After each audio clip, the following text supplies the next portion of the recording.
तुमच्या लव्ह लाईफसाठी, म्हणजे आत्ता माझे व्ह्यूअर्स कोणत्या एनर्जीजमध्ये आहेत, ओके, त्याच्यासाठी हा गायडन्स राहणार आहे. हा गायडन्स दोन्ही प्रकारचा असणार आहे. एक तर तुमच्या रिलेशनसाठी आत्ता तुम्ही जो विचार करताय, आणि करिअरसाठी, ओके, दोन्हीसाठी गायडन्स राहणार आहे की तुम्ही काय करायला पाहिजे. Reconsider, okay.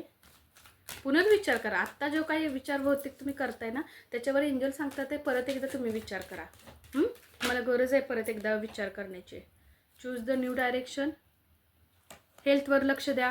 हेल्थवर लक्ष नाही आहे, खूप विचार करताय करिअरसाठी आणि रिलेशनमध्ये खूप विचार करताय. 7 चक्रास अनबॅलन्स आहेत. 7 चक्रास अनबॅलन्स आहेत.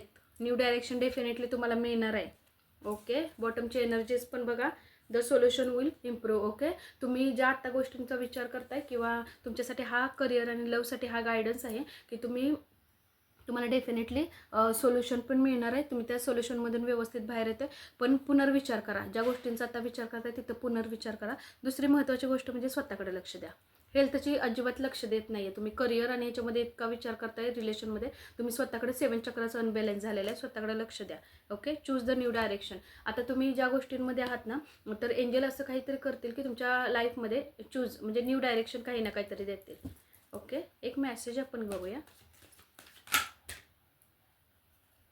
ओके. पॉझिटिव्ह राहा. शफल केलं तरी पण हेच कार्ड आले. 100% तुम्ही ज्या गोष्टींचा आता विचार करताय तुमच्यासाठी करिअर आणि लव्हसाठी हा गायडन्स आहे की तुम्हाला त्या गोष्टीचं सोल्युशन मिळणार आहे आणि त्याच्यामध्ये इम्प्रूव्हमेंट नक्की होणार आहे. आणि तुम्ही नेहमी पॉझिटिव्ह राहा, नेहमी चांगल्या गोष्टींमध्ये राहण्याचा प्रयत्न करा, ओके. Thank you so much.